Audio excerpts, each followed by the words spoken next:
Muito bem, nesse livro Triunfo Pessoal, a Joana de Ângeles diz o seguinte: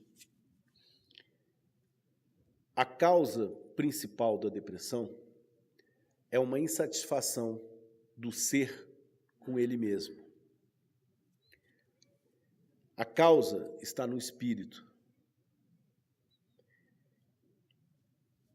Então, nós vamos começar definindo o que é depressão.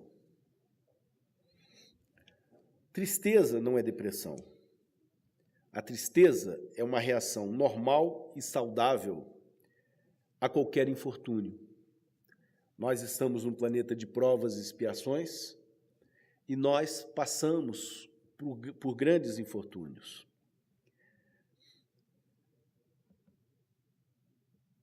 A tristeza não provoca uma solidão mórbida e um isolamento emocional. A tristeza tem duração limitada. Não é incapacitante. Não atinge o indivíduo como um todo. Então, por exemplo, imagine alguém que tenha tido uma perda, mesmo que seja uma perda severa. Ela perdeu uma pessoa muito querida dela. É claro que ela vai ficar triste, é claro que ela vai sentir falta da pessoa, mas aquilo é momentâneo. Passado aquele luto, passado aqueles momentos angustiantes, se a pessoa não está insatisfeita consigo, que é uma questão do espírito, ela vai arranjar meios de se adaptar e de sobreviver àquela perda. Já a depressão é a tristeza profunda, acompanhada da incapacidade de sentir prazer em atividades que normalmente são agradáveis. É um estado patológico. É a tristeza deteriorada. É uma doença de longo curso. Incapacita o prazer em atividades agradáveis. A pessoa, ela se refugia em si mesma e se isola. Por que ela faz isso? Porque ela perde a fé em si mesma, nos outros e em Deus. Ela vê o mundo como cinza, com desinteresse. Ela fica fora da realidade. E aí, o grande drama, ela desperdiça energia com autocompaixão e com tristeza. Ela vê a vida como amarga.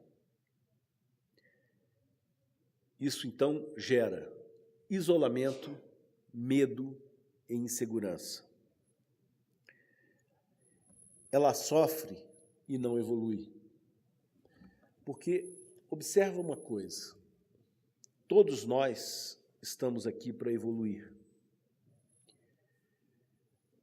Quando nós passamos por um sofrimento, mas esse sofrimento nos faz crescer, nós saímos do outro lado mais maduros. Nós mudamos alguma coisa importante para melhor com a gente. Infelizmente, na depressão, a gente sofre e não evolui.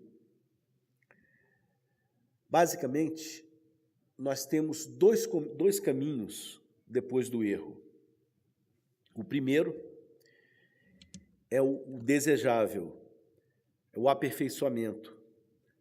A pessoa comete o erro, toma consciência desse erro, ela se arrepende, ela fica triste, mas parte para a reparação desse erro.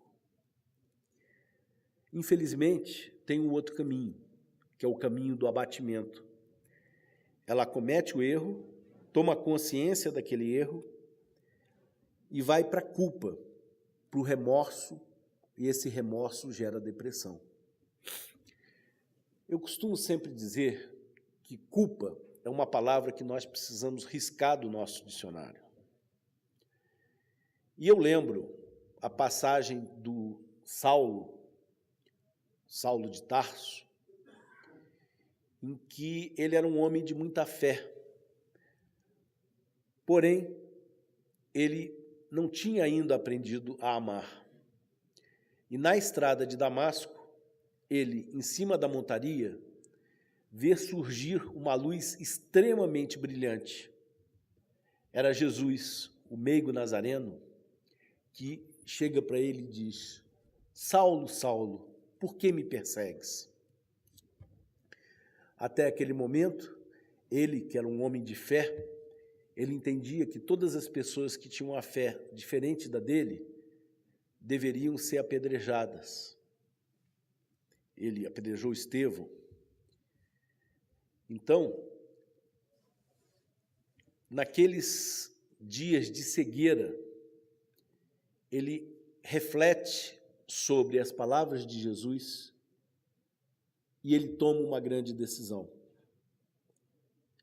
Ele faz o que o nosso querido Chico Xavier sempre falou: você não pode voltar atrás e fazer um novo início, mas você pode começar agora e fazer um grande final.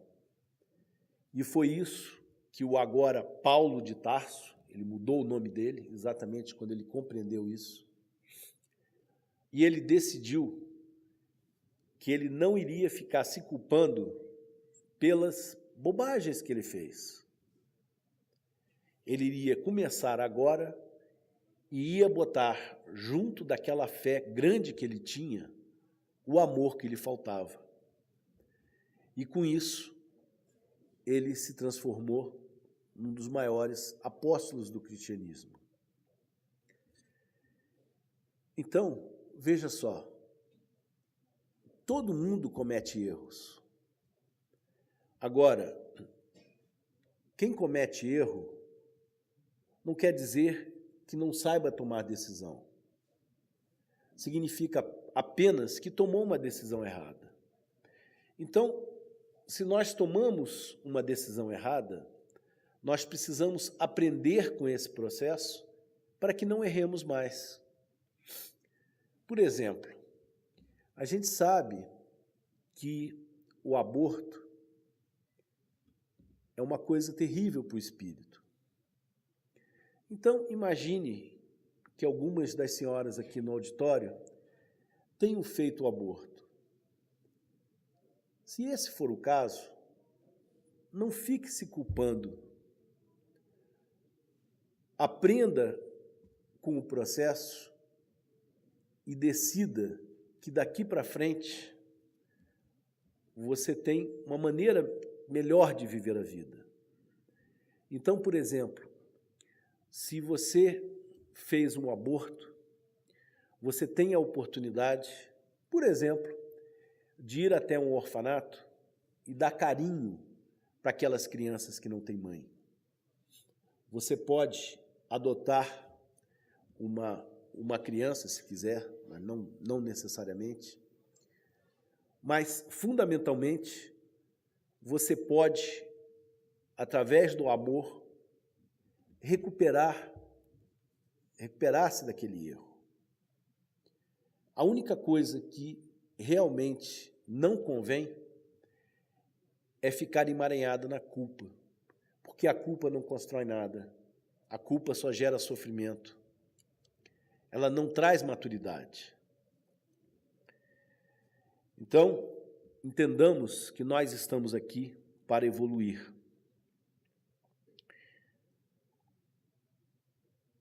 O homem é a medida dos seus esforços e lutas interiores para o autocrescimento, para a aquisição de belas paisagens emocionais. Essas paisagens emocionais devem envolver o ser humano, entrar em contato com o seu conflito e aí fazê-lo amar e servir. Gente, não existe satisfação maior do que amar e servir. A gente se sente útil, a gente sente que a nossa vida tem um sentido. A nossa querida Joana de Ângeles, nesse livro Triunfo Pessoal, ela diz o seguinte: o ser humano sobrevive a todas as perdas.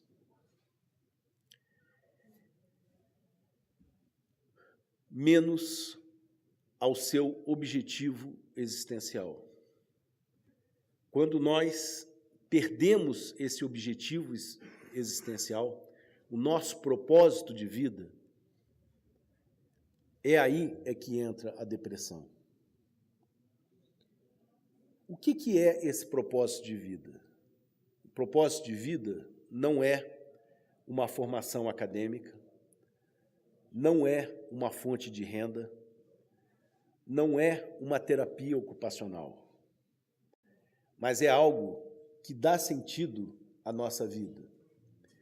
É algo que faz com que nós acordemos com toda a vontade de nós darmos o melhor de nós a serviço dos outros. E é exatamente esse servir que nos tira da depressão. Na Bíblia, em João, capítulo 16, versículo 33, diz assim: no mundo tereis aflição, mas tende bom ânimo. Nos gloriamos nas tribulações, porque a tribulação produz perseverança. A perseverança, um caráter aprovado. E o caráter aprovado, esperança. Então veja que Deus só permite o mal quando Ele sabe que dentro desse mal há uma semente de um bem maior. Bom, agora eu queria passar para um outro tema, que são as causas da depressão.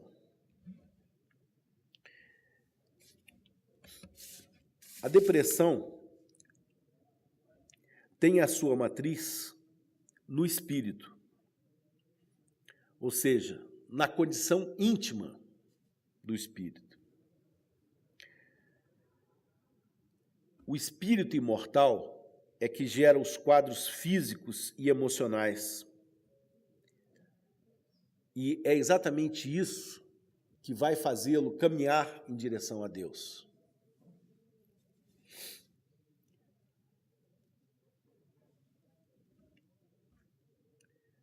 O depressivo é alguém que vem arquivando experiências negativas muito tristes.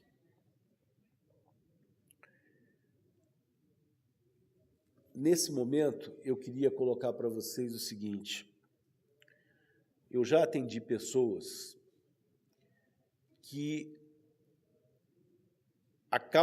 o sofrimento dela não tinha como resolver. Por exemplo, eu atendi uma pessoa que, num acidente, perdeu toda a família. Então, não havia nada que eu pudesse fazer para ajudá-la a tentar resolver isso. Mas ela, na verdade, não queria isso. Ela queria simplesmente que alguém desse a mão para ela. Alguém que chegasse para ela e dissesse o seguinte: eu sei que você está no fundo do poço, mas eu me proponho a descer até aí com você para te dar a mão. E essa sensação de que tem alguém junto com ela é suficiente para tirá-la do maior amargor de uma perda extremamente severa como essa. Então, nós precisamos realmente aprender a acolher o outro.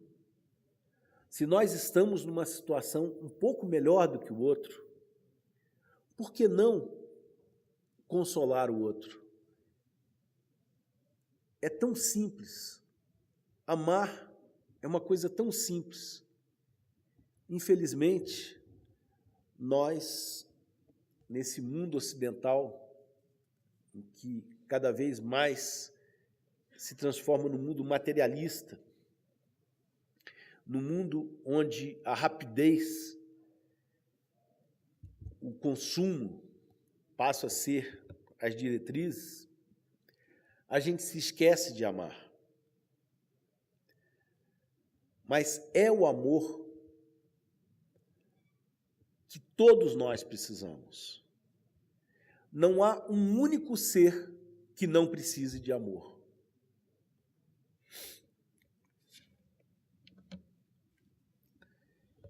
E aí, a Joana diz o seguinte: por que há tantos depressivos na Terra?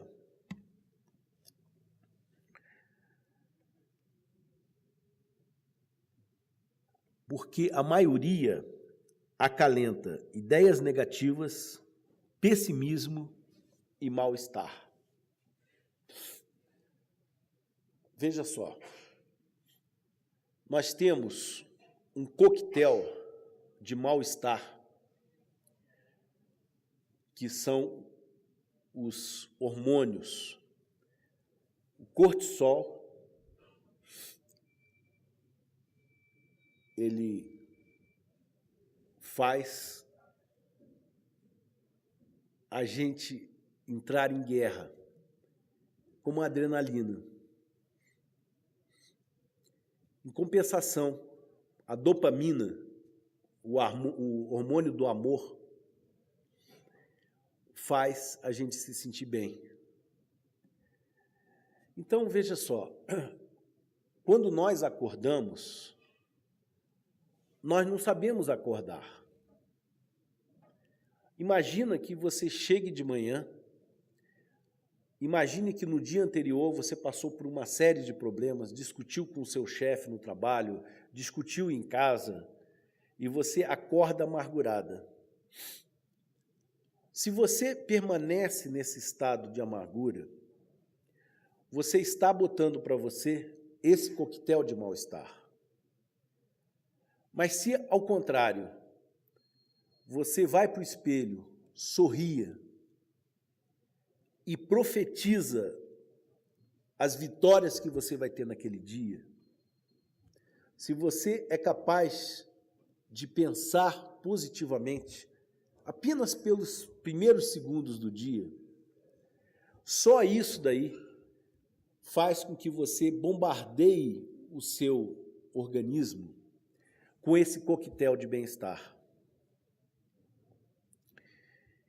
E isso faz com que você entre o seu dia mais disposta a ser feliz, mais disposta a enfrentar aquelas batalhas do dia com otimismo. E veja só, se você acredita que pode, ou se você acredita que não pode, de qualquer maneira você tem razão. Então, vamos substituir os pensamentos negativos pelos pensamentos positivos, para que nós façamos do nosso dia, daquela página em branco que o Chico Xavier dizia que cada dia é, numa página maravilhosa que nós podemos escrever. Mas observa que tudo que existe de real, de material, ele foi gerado primeiro no pensamento. Por exemplo, hoje nós estamos aqui nesse auditório confortável, e se nós estamos nos beneficiando dessa casa de amor, foi porque alguém, há muito tempo atrás, projetou mentalmente essa estrutura. Antes dele pegar o primeiro tijolo, ele pensou: nós poderíamos criar aqui uma casa que acolhesse as pessoas de Brasília. Então, o pensamento é o dínamo que gera a felicidade.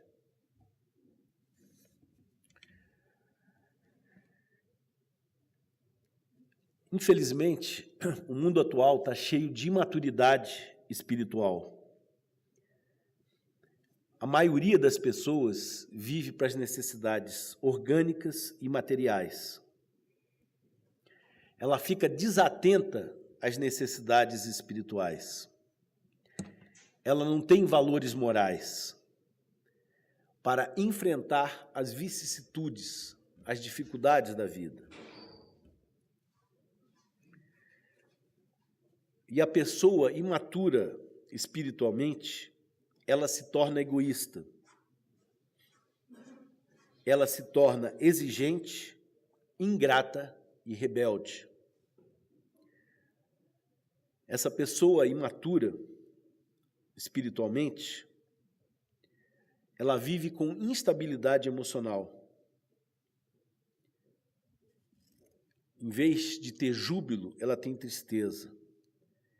Em vez de confiança, ela tem suspeita. Em vez de amor, ela tem animosidade. Em vez de esperança, a desesperança. E isso causa enfermidades emocionais somatizadas. É muito interessante quando a gente vê uma pessoa que está o tempo todo se queixando de doenças no corpo. E você olha e vê que é real, ela realmente está passando por aquilo. Mas o problema não está no corpo, o problema está no espírito. Como ela é imatura emocionalmente, o sistema imunológico dela trabalha mal. São as defesas do corpo que trabalham mal. Então, nós não podemos nos dar ao luxo dessa imaturidade espiritual. Outra causa que a Joana fala também é do comportamento materialista. O Divaldo sempre diz, né? O que nós temos, nós deixamos.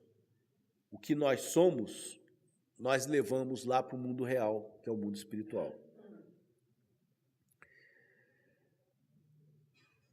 Bom, mas a matriz da depressão está no próprio espírito. É a condição íntima do espírito, então, que determina a sua depressão. E aí nós temos fatores desencadeantes, os ressentimentos, os sentimentos de culpa, o remorso inútil. Temos também a obsessão espiritual. Temos, às vezes, as enfermidades físicas. Temos fatores socioeconômicos, desemprego, dívidas, privação de necessidades. A saída é a estruturação íntima, a saúde integral. O que é saúde integral? É a saúde do corpo, da emoção e da alma.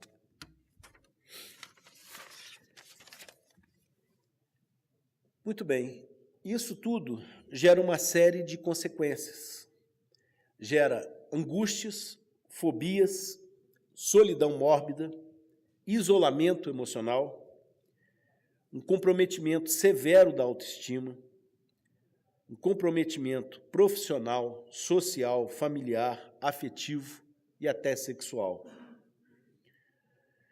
O sistema imunológico é a nossa defesa, a nossa autodefesa. E ele defende o organismo tanto de ataques externos quanto de ataques internos. Só que o espírito enfermo compromete esse sistema imunológico. E aí as defesas ficam vulneráveis e nós ficamos sujeitos às doenças físicas.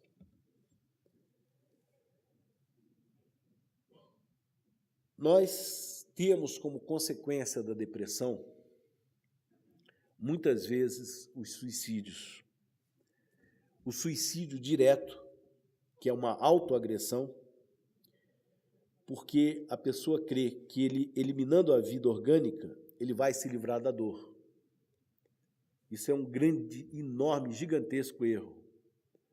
Porque ele vai acordar no plano espiritual com todos os problemas que ele já tinha e com o corpo espiritual dele destruído. E também nós temos o suicídio indireto, que é o desalento. A pessoa se nega a viver. É a morte emocional por falta de valores morais para enfrentar essas vicissitudes da vida. Então, o que a Joana propõe como saída? Não amplie a dor com seu desespero. Não adicione sofrimento ao sofrimento. E ela, então, sugere aqui o seguinte: o que é o tratamento? Ela diz que o subconsciente é o porão da individualidade, que vem desta encarnação e de encarnações anteriores. Ela contém hábitos e automatismos. Ela é o despejo do consciente. Então, a personalidade ela é formada por pensamentos, ideias, conceitos, caráter, ou seja, um modo de ver, de sentir e de proceder. O depressivo tem a mente fixada no passado triste, com as experiências negativas da vida. O tratamento é a pessoa curar a si mesma. E aí, nós temos uma receitazinha de bolo. Aceite que a causa da depressão está em você. Você precisa ser o seu melhor médico. Não se abale diante das adversidades. Vença as pressões sobre sua mente e vida. Autodesenvolva-se.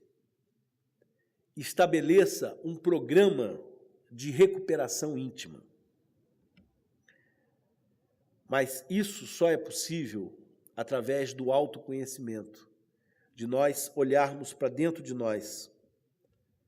Nós só conseguimos reparar o que está no consciente. Então, medite sobre a reencarnação. Amadureça emocionalmente, de uma forma espiritualizada e não materialista. Observe a sua conduta diante das dificuldades da vida. Não se perturbe, busque soluções. A aflição não resolve nada. Espiritualize-se, pois nós temos as necessidades materiais do corpo e espirituais da alma. Onde a sua vida está centrada? Se ela estiver centrada nas necessidades materiais, a alma está desatendida das necessidades básicas. Mas se ela estiver centrada nas necessidades espirituais, ela está preocupada em fazer com que esse espírito cada vez mais se ilumine.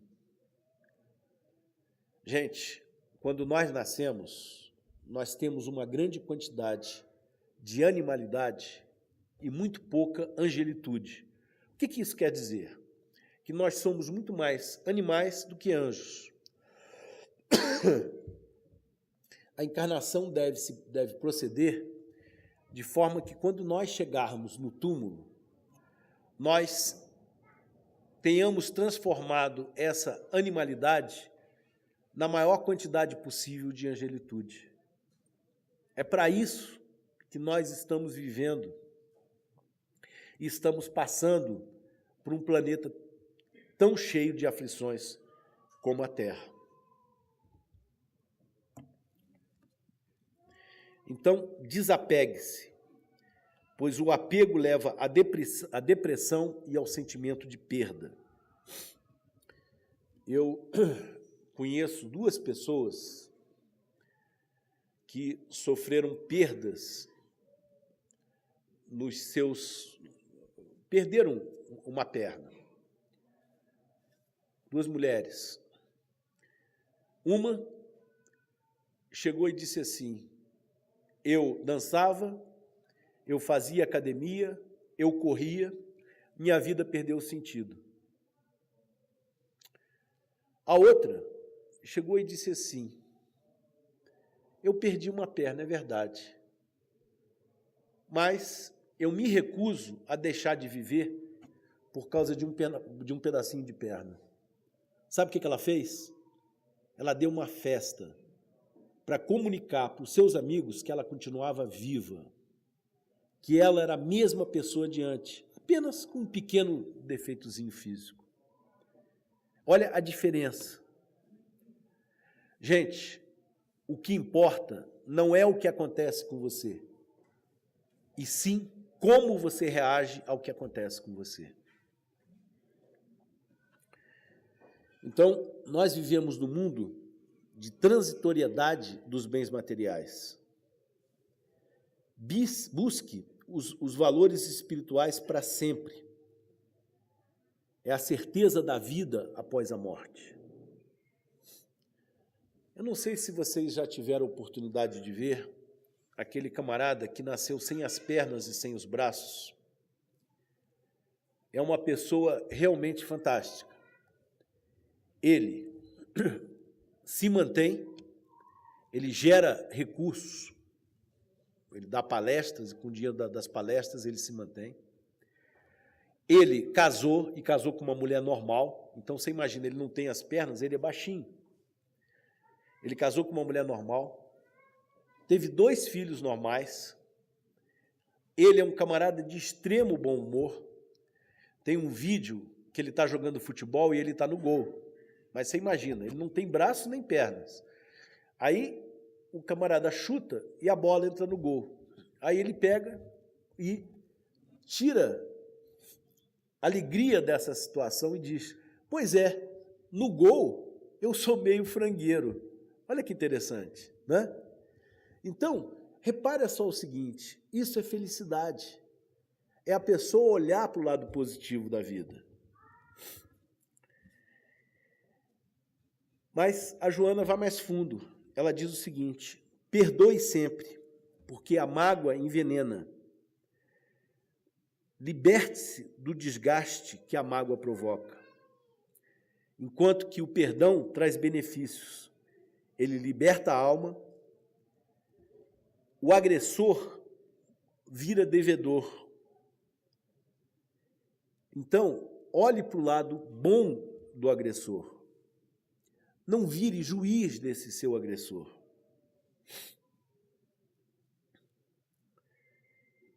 Mas, da mesma forma que nós devemos perdoar os outros, a Joana diz que nós devemos perdoar nós mesmos.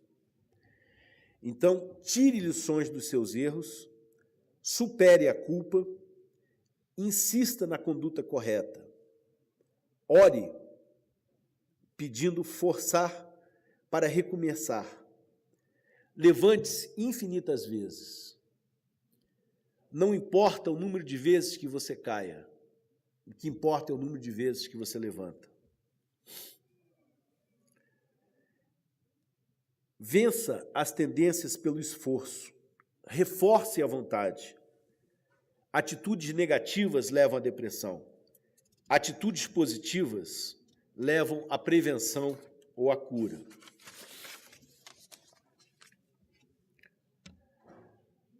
Trabalhe. O trabalho é uma ocupação útil, é uma lei da natureza, é uma lei divina.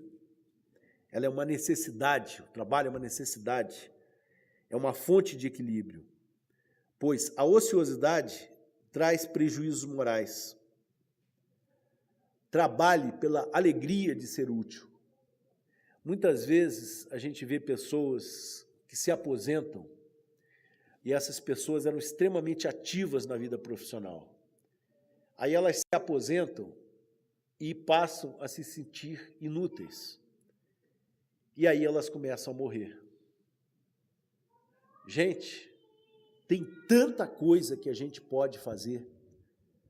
A gente pode ir no hospital levar uma sopa, a gente pode ir num orfanato dar carinho para as crianças, a gente pode ir num asilo conversar com aqueles idosos que não tem mais pessoas que os queiram ouvir.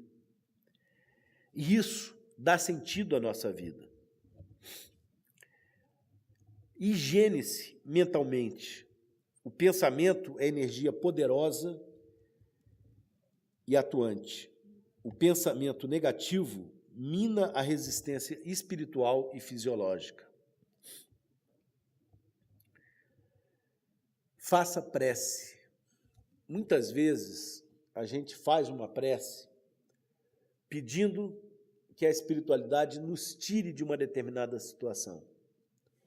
E o tempo passa e nada aconteceu. Nós continuamos exatamente do mesmo modo. E aí nós concluímos que aquela prece não foi ouvida pela espiritualidade. Porém, eu garanto a vocês, em 100% das vezes que você fizer uma prece, você vai receber o melhor para você. Só que tem um detalhe. Isso que você vai receber, que é o melhor para você, não é necessariamente o que você pediu. Então, por exemplo, você imagine uma pessoa que está lá há vários anos tentando fazer um concurso e não consegue passar. E ela pega e faz uma prece para passar. Se a espiritualidade desse o emprego para ela, de presente, ela estaria tirando dela a oportunidade de dominar a sua própria vontade, de ter meta, de ter objetivo. Então, ao invés dela mudar a situação nossa, ela nos deixa na mesma situação que nós estamos para que nós mudemos. Mas nunca imaginem que você faz uma prece e não é ouvido. Porque eu garanto a vocês que em 100% das vezes você tem a melhor resposta que você poderia ter. Confie em Deus. Deus é sábio e bom. E o universo é regido pelas suas leis. Vença a si próprio e as dificuldades. Agora, nós podemos não compreender a justiça divina, não nos sintonizarmos com as inspirações e as forças superiores, e aí nós sucumbimos diante das adversidades. A gente se escraviza aos objetivos materiais.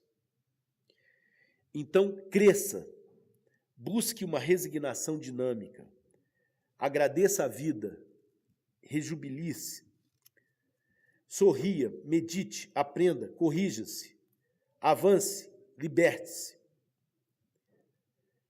Construa relacionamentos nutritivos.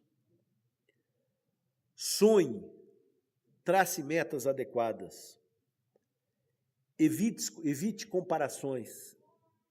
Exercite o seu otimismo. Altere o ritmo da sua vida contra o estresse. Volte-se para o seu interior.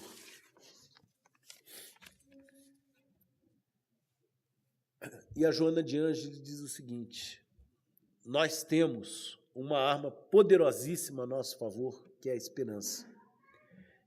É o vir a ser, que dá o sentido existencial à vida, promovendo-a e dignificando-a, tornando-a saudável e bela.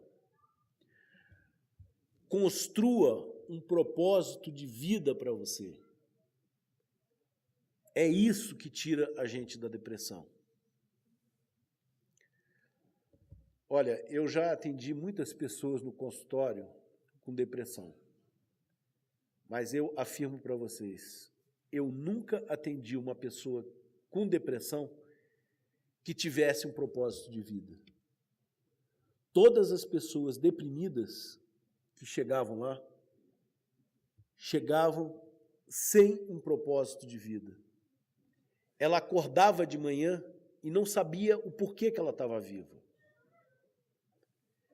Então, não importa as perdas que você teve, não importa o tamanho do seu problema. O que importa é o seu sentido de vida. É por isso que aquele cara que não tem as pernas e os braços é um cara tão feliz.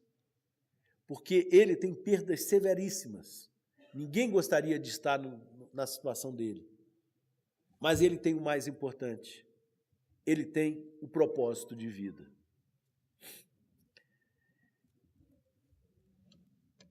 Então, a Joana diz o seguinte: a saída é a descoberta do ser integral na salutar identificação com os valores do self. É o que nós somos de verdade. O self é bem diferente do ego. Enquanto que o ego vive pela aparência, o self é a nossa essência. Quando você se alinha a essa essência, você constrói um propósito de vida. E esse propósito de vida é que nos tira da depressão.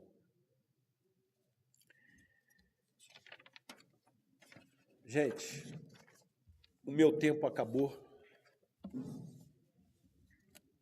mas eu queria deixar para vocês a ideia de que, primeiro, vou repetir, não existe ideologia superior ao amor.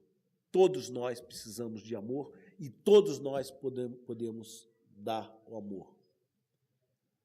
Vamos construir o nosso propósito de vida, ajudando o meigo nazareno a nós construirmos um planeta de regeneração que já está nascendo. Nós estamos na alvorada. Vai surgir um planeta onde o bem vai ter preponderância sobre o mal. E não vai demorar muito. Se nós quisermos ter a oportunidade de viver nesse planeta maravilhoso, nós precisamos buscar esse ser integral dentro de nós. Agradecemos os mentores da casa, agradecemos ao Mestre Jesus, que nós possamos sempre acreditar no amor.